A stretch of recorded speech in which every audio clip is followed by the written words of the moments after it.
On est comme on est et on vit comme on peut. Personnellement, j'ai toujours eu à l'égard de mes amis homosexuels une attitude de curiosité sympathique, mais pas de totale compréhension. Je ne veux pas me faire croire d'être ce que je ne suis pas. Par contre, ça a toujours été fondamental pour moi, dans ma vie de journaliste comme dans ma vie professionnelle, d'avoir des liens avec des gens qui peuvent me faire comprendre ce milieu-là. Si vous regardez le milieu de Montréal, si vous regardez le village gay, si vous regardez les habitudes qu'on y a, les choses qu'on y observe, même quand on ne fait pas partie de cette communauté, avouez qu'il y a là un dynamisme qu'on n'aurait pas deviné au moment où on l'a découvert il y a longtemps ou au moment où ça a commencé à se créer. Les gens de la communauté homosexuelle au Québec ont de l'argent. Ils ont des ressources. Ils sont extrêmement dynamiques. Ils sont parfois fondamentalement déplaisants. Ils se foutent comme de l'an 40 de ce qu'on pense d'eux, ce qui fait bien souvent leur charme, et ça a le don d'exaspérer, parfois, les gens qui sont en panne de compréhension, comme moi, à l'occasion. Un journaliste n'est jamais meilleur, et comme un policier, n'est jamais meilleur que ses informateurs. Il n'est jamais meilleur que ceux qui sont capables de prendre quelques minutes pour lui expliquer des choses qui sont parfois complexes, parfois hors de son atteinte, mais quand il y a assez de génie pour s'apercevoir qu'il ne comprend pas quelque chose, il devrait avoir assez d'habileté pour aller trouver quelqu'un pour y expliquer.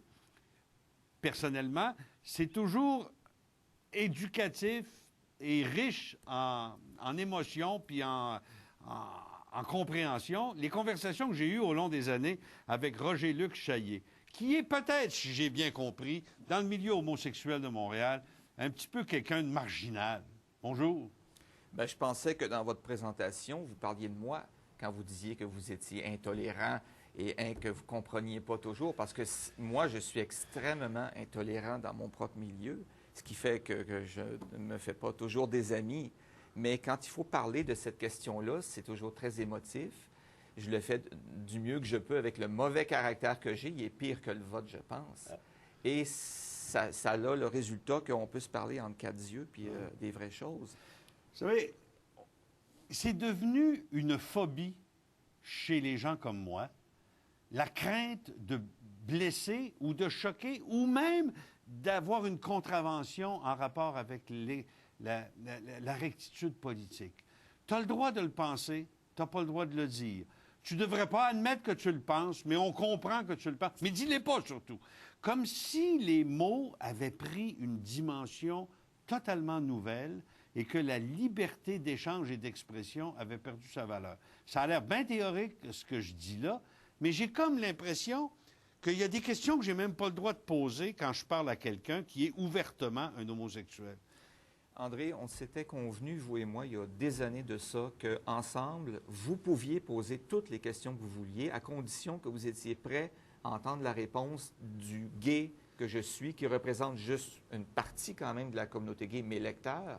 Et on s'était convenu de ça, et je ne serais pas surpris d'entendre de votre part les questions que j'entends tous les jours. Ça va faire 15 ans que je fais ce métier-là, je les ai toutes entendues, les questions. Alors, vous ne me surprendriez pas.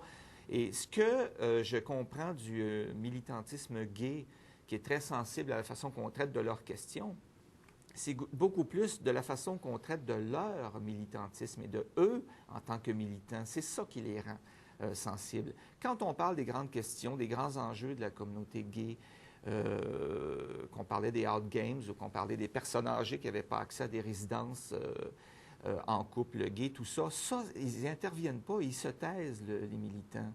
Et je pense, moi, j'ai compris au fil des années, parce que vous savez, ma liberté d'expression, là, c'est tout ce que j'ai à offrir à mon public. C'est tout. J'ai rien d'autre à offrir. C'est cette liberté-là, de le prouver tous les jours. Alors, c'est quoi l'histoire du magazine Internet Le Point que vous dirigez? Comment c'est devenu nécessaire? Si ça, c'est une solution, à quel problème est-ce une réponse? Alors, on va parler spécifiquement de la revue Le Point, qui est en version papier et version Internet. Oui. C'est un magazine qui est arrivé dans un marché, dans une communauté homosexuelle où tout était contrôlé par le militantisme et le communautaire, et où la parole, le discours devait passer par le filtre de certaines personnes, qui vont se reconnaître, des dirigeants d'organisations homosexuelles comme Laura McCutcheon, qu'on voit à toutes les émissions qui parlent de gays. Et ce filtre-là fait que le discours devient complètement épuré de tout, en fait, de beaucoup de réalité. Et ce discours, parfois, vient servir beaucoup trop les intérêts de subvention des groupes. Le point est arrivé en disant, nous, de toute façon, le communautaire, c'est votre planète. Votre planète gay, c'est le communautaire. La planète gay sur laquelle je vis, moi, avec le point, c'est le contre-pouvoir de ce que vous faites. Vous voulez parler au nom des gays, vous ne nous consultez jamais, vous allez avoir une réponse. Vous allez avoir une réplique. Vous allez les rendre fous? Mais ils sont déjà fous. Ils sont déjà fous. Ils sont fous. Ils ont été fous de rage pour obtenir des droits égaux. Ils ont été extrêmement virulents pour obtenir des subventions et des droits qui n'existaient pas il y a quelques années. Dans certains cas, c'était nécessaire. Mais la méthode utilisée est toujours l'extrême, le militantisme. Et à ça, ce pouvoir-là, il faut un contre-pouvoir. On est en démocratie, pouvoir contre pouvoir. André Arthur sait ce que c'est maintenant que le pouvoir et le contre-pouvoir. Hein, vous le savez très bien. Alors, eux ont décidé de tenir un discours militant et de réserver tous les médias gays. Suivez-moi, on va vous dire quoi dire. Et ils ont, d'un autre côté, une revue Le Point qui marche depuis des années et qui tient un contre-pouvoir, c'est-à-dire que vous voulez de l'argent pour vous marier, les gays, bien, mariez-vous donc. Arrêtez de dire que c'est pour vous marier. Il n'y a pas eu 100 mariages gays depuis la loi a été changée. Alors, c'était pas vrai, cette histoire-là, donc il faut qu'on en parle. Vous voulez organiser des jeux gays, ne faites donc pas faillite comme vous faites faillite à chaque fois avec vos organisations. C'est toujours les mêmes qui les font, ces organisations-là. Et c'était notre discours. On a dit en 2002, à Radio-Canada, l'émission Lisa, et je défie les auditeurs d'aller voir sur Internet cette émission-là qui passe actuellement. J'avais dit, attention, il va y avoir faillite parce que les têtes qui sont devant moi ici ratent à chaque fois les événements qu'ils font. Et qu'est-ce qui est arrivé avec les Hard Games? Paf! Faillite monumentale, 750 créanciers. En somme, si vous aviez tort, vous seriez déjà ruiné. Je serais complètement mort. Si vous vivez encore avec vos jérémiades anti-establishment du milieu gay, c'est que vous avez des appuis. Les appuis que vous avez, êtes-vous capable de les identifier? Qui vous soutient dans votre espèce de rôle anti-establishment à l'intérieur de la communauté gay? Oui, c'est sûr que le lectorat gay, c'est quelqu'un qui est très agressif. Alors, le lecteur typique, on va sortir une édition et on va recevoir 30 courriers électroniques de gens qui nous félicitent qu'on vient de sortir exactement ce qu'eux remarquent depuis longtemps, mais qu'ils ne peuvent pas dire parce qu'ils sont aux prises avec des situations. Ils ne peuvent pas parler librement dans leurs organisations communautaires. Je ne vous nommerai pas les noms aujourd'hui, mais vous savez, notre travail de journaliste fait qu'on doit protéger quand même ces personnes-là. Mais ce qu'on doit protéger, c'est la personne, ce n'est pas l'information. Et ceux qui soutiennent le mieux la revue Le Point depuis toutes ces années, c'est les lecteurs et une masse d'annonceurs qui sont très contents d'ouvrir un magazine où on dit « Justin Trudeau veut être le roi du Canada ». Aux dernières élections, on a publié un texte comme ça qui dit que ça n'a pas de bon sens qu'est-ce qui vient d'être fait. Pourquoi est-ce que ce groupe communautaire-là parle en notre nom, ne nous consulte jamais? Bien, il va l'avoir, notre réponse. Tiens, en voilà 2 pages de réponse. Bien, nos clients, nos annonceurs aussi... OK, donc vous êtes en train de me dire que dans le fond, malgré les apparences très monolithiques, il y a des courants démocratiques à l'intérieur de la communauté gay. Oh non, mais non. il n'y en a pas. Ah non, là, le mot démocratique, ça, c'est l'antithèse de la communauté gay. Ça n'existe pas, il n'y a pas de démocratie. La cause est trop importante pour qu'on ait un débat. Non, je pense qu'il y a des empereurs qui sont bien placés, qui ont intérêt à faire en sorte qu'il n'y a pas de démocratie ou de débat à l'intérieur de la communauté gay. Le débat doit se faire à l'extérieur de la communauté gay pour eux, mais pas à l'intérieur. Dès qu'on veut participer à ça à l'intérieur, on vit des éléments de censure incroyables. Du rejet. Du rejet, moi, je dis comme éditeur, ça fait depuis le nombre d'années des menaces de mort, du vandalisme sur ma maison, ma voiture, mes biens. On donne mon adresse sur Internet et on dit aux gens, on se surprend qu'ils puissent marcher en étant vivants aujourd'hui. Voici l'adresse où il va prendre son courrier tous les jours. Et c'est avec ça que je transige à l'intérieur d'une communauté qui de ces quelques empereurs-là qui gangrènent vraiment le système. Alors, est-ce que vous êtes prisonnier de votre orientation sexuelle, Roger-Luc, au point que vous devez vivre avec ce milieu-là à cause de la nature de l'homme que vous êtes, et que vous en sortiriez si ce n'était pas vos seuls amis? J'ai pas d'amis dans les gens que je viens de vous décrire. Non. Il n'y en a pas. Bon. Pas un.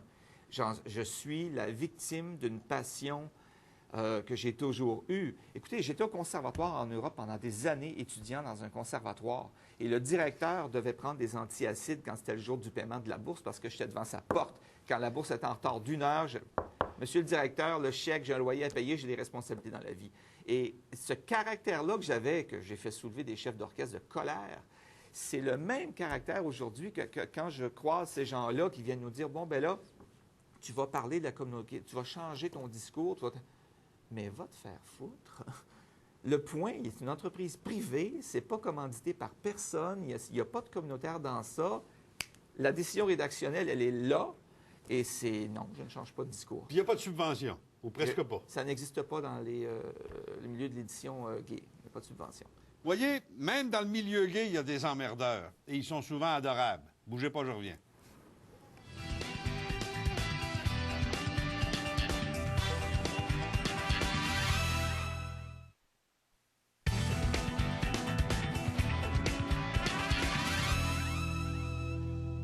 Roger-Luc, le milieu homosexuel à Montréal est-il un milieu uniquement masculin? On ne voit jamais les femmes. Oui, ça, c'est une modification qu'on voit depuis quelques années. Alors que les femmes étaient beaucoup plus présentes dans les années 90, on voit une absence totale des lesbiennes maintenant dans les événements gays ou dans les lieux gays. Qu'est-ce qui leur est arrivé? Je ne le sais pas. Il y a eu une disparition. Avant, on pouvait les voir un peu sur le plateau Mont-Royal, quelques établissements, mais on ne les voit plus. Et ce qui est le plus drôle et le plus triste en même temps, c'est que comme éditeur de médias, je ne reçois jamais de demandes de lesbiennes, de groupes de lesbiennes. On a des demandes communautaires tous les jours. Voulez-vous passer nos communiqués, etc. Et jamais ça ne vient des femmes. Et ça m'inquiète un peu, parce que j'ai peur qu'il y ait un phénomène de retranchement et que tout ce dont les femmes se sont battues en violence, égalité, préjugés, qu'elles se retrouvent encore isolées dans ça, alors qu'elles étaient presque sur le bord d'en sortir en étant plus publiques. Donc, je ne sais pas comment aborder le problème des femmes lesbiennes au Québec. C'est un mystère. Il va falloir que quelqu'un nous l'explique, celle-là, parce qu'elles ont été parmi les porte-paroles les plus dynamiques, les plus vocales, les gens qui... elles voulaient être entendues et elles sont disparues. Elles suivaient la vague de la libération de la femme en même temps, c'était un bon coup. Et il est arrivé la vague de... Bon, à partir du moment où on a commencé à vouloir parler de mariage entre conjoints de même sexe, non, je ne sais pas, même économiquement, on ne les voit plus. Et ça, je pense que ça pourrait faire l'objet d'une petite recherche intéressante. Où sont nos femmes lesbiennes au Québec? Est-ce que le milieu gay au Québec est essentiellement montréalais et que partout ailleurs, il est clandestin? Absolument pas. Absolument pas. Le Québec est une terre où c'est extrêmement agréable de s'épanouir comme homosexuel.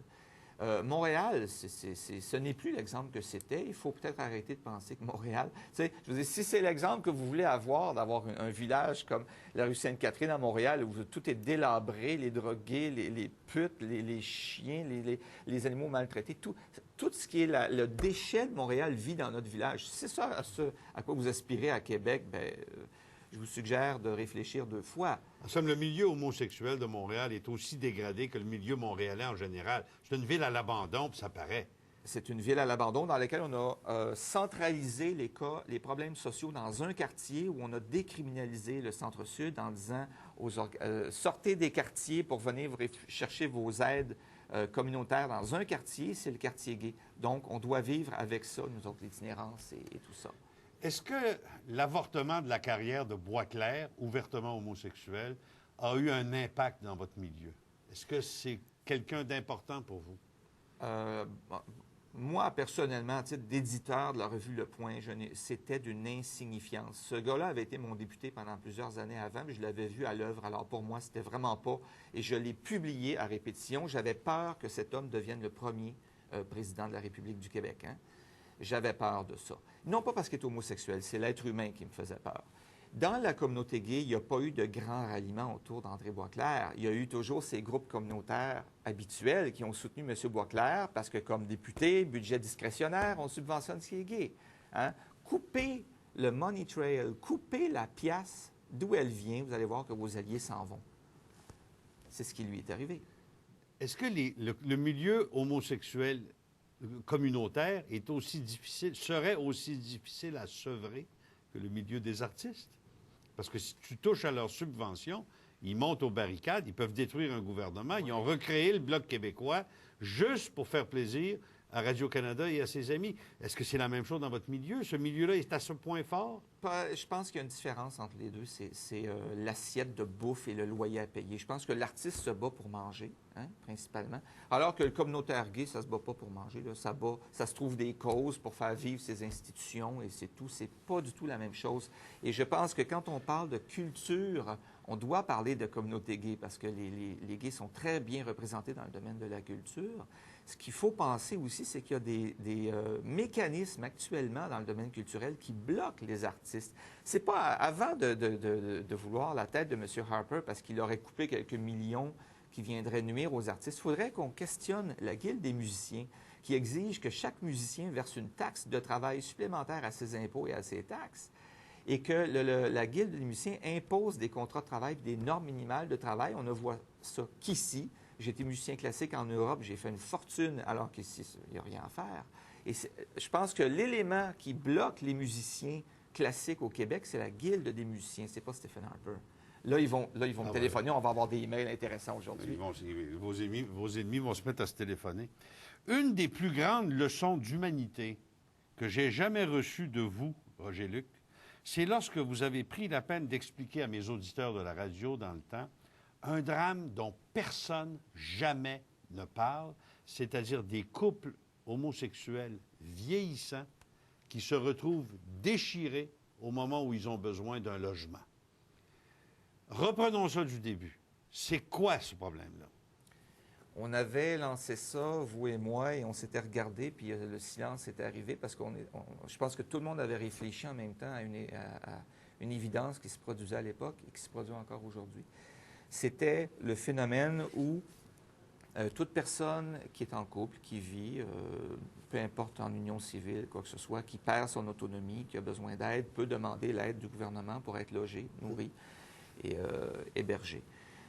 Quand vous êtes un couple homosexuel, ouvertement homosexuel, il y a des institutions au Québec qui sont inconfortables avec ça, des directions de maisons d'hébergement qui sont tellement inconfortables avec ça qu'elles vont refuser l'hébergement des deux conjoints en même temps parce qu'ils sont homosexuels, prétextant souvent que les autres résidents ne seront pas confortables avec ça, alors que les personnes âgées au Québec sont extrêmement évoluées au niveau de la... Écoutez, hein, ils ont fait la libération de la femme, la libération des mœurs, ils ont tout vu dans les années 60. Nos vieux sont bien moins poignés qu'on pense.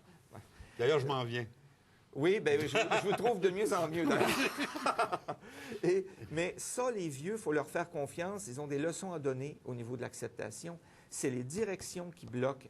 Et on avait parlé d'un cas où cet homme vivait un drame épouvantable à l'époque, où, étant pas mal en perte d'autonomie, et je pense qu'il était pas mal mourant aussi, ne pouvait pas avoir l'hébergement avec son conjoint, puis c'était interdit. Depuis ce temps-là, j'ai vérifié parce qu'on fait quelques vérifications avant de venir aujourd'hui.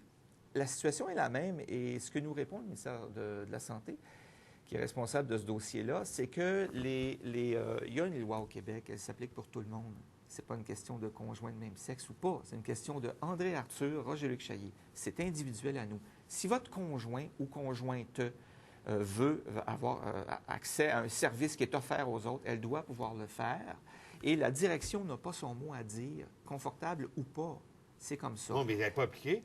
Bien, c'est un grand principe. Si dans le cas d'un couple homosexuel, on doit se séparer parce que l'un des deux devient malade ou que les deux ont besoin d'hébergement, mais vous serez séparés parce que vous êtes homosexuel. Si vous étiez homme et femme, vous auriez votre petit appartement dans un foyer assisté. Et on va vous demander de ne pas vous serrer par la main quand vous marchez dans les couloirs. On va vous demander de ne pas vous donner de marque d'affection quand vous venez rendre visite. Ils n'habitent même pas ensemble et on leur demande encore de ne pas montrer d'affection envers l'autre en public.